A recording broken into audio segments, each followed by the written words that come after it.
Hey everybody. So this is the third series, and I just want to kind of say a couple things that I thought were important. In the last time I said, one of the things that I thought was significant was that my temperature only went to 100.9.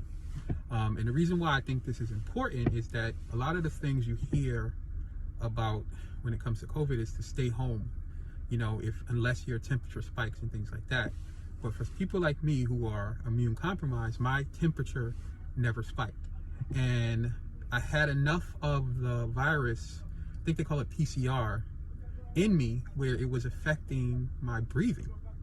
And my body never reacted to it, which I think was good for me actually.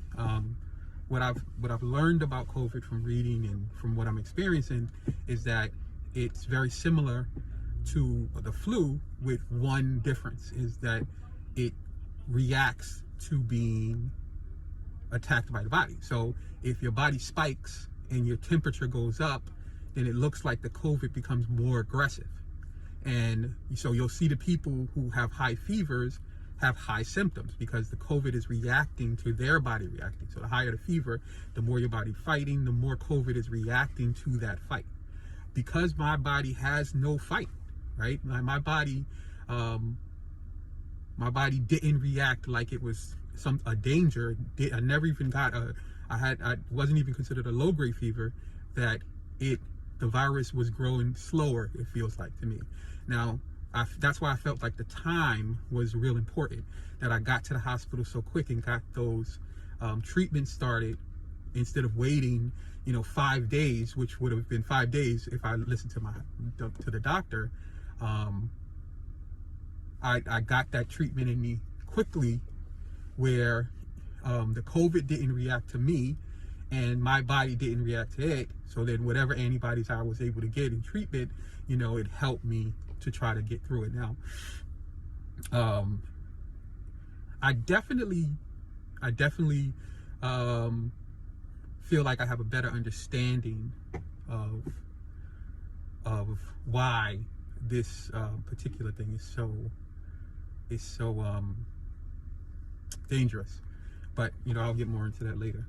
So now, one of the things I did want to say is now I'm in the hospital. I got my first treatment.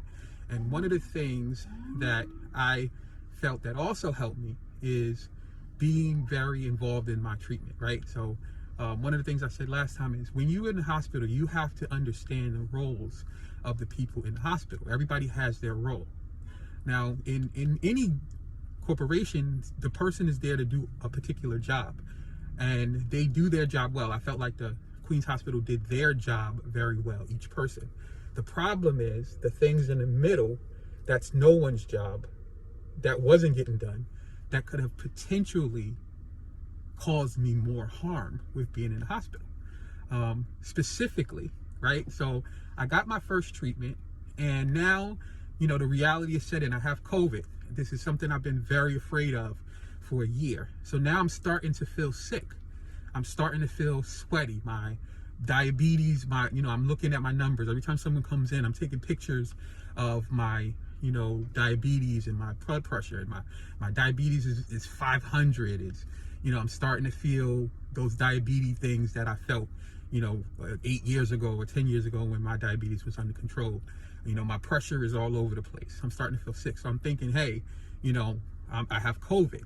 But then I realized that I had been wearing my mask in the hospital for 72 hours straight. I hadn't taken it off.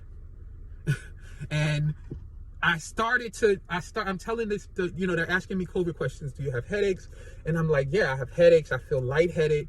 And then it was the second night that I was there. I looked up and I said, I have not taken this mask off. And when I looked inside of my mask, it was filthy. It was filthy. It was full of dirt. It was soiled. I've been coughing and spitting, and no one in the hospital offered me a mask. They missed it. So I think that's why you have to really, that really helped me, because once I realized that it was something that I had to do, I realized how hospitals work, and I knew that I had to be more focused so that I don't get worse. I started feeling better. So I told the person, I want a mask, I want a towel, I want them to change my bed. I had my wife bring me a can of Lysol, and I got up and I got myself cleaned up and I started walking and I felt better. It's also one of the other things for people, and again, this is about me. This is about something specific to me. What kept me healthy for a lot of times is that I'm very conscious of germs anyway. So then, now that I know that they missed the mask, which was making me feel lightheaded, I was like, what else did they miss? So I started asking around. As I started walking through the things, I noticed there was a lot of people, older people on ventilators. So I started asking around, do you test people for airborne viruses, SARS, hepatitis, anything that are in retirement homes that could be dangerous to me? Because now I'm trying to walk around and I'm very nervous to take off my mask so that I don't catch anything else.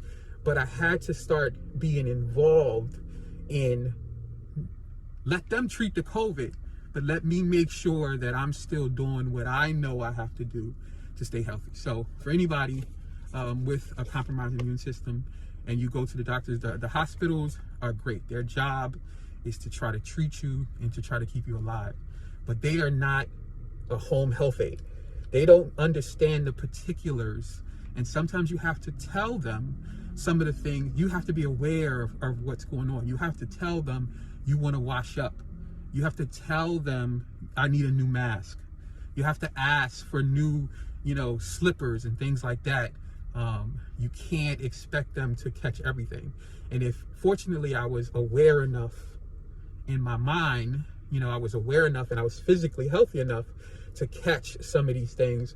And after I did that, I started to feel better. Like, I started to feel like I would make it out of this, because in the middle, of the process, by that third day, I thought that I was going to die. I thought I was like, hey, I really have COVID. I can't, my sugar is crazy. I can't think, and that's not like me. I'm feeling dizzy. But all it was is that I had a mask on for 72 hours straight, and it was full of germs, and it was killing me. And once I took that off and started changing my mask, I felt like a new person. So, word to the wise, hospitals are good for what they're good at, but they are not good at everything. So you have to be aware of your treatment, and you have to be willing to speak up calmly.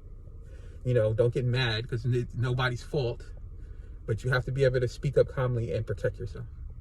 Thanks for the support.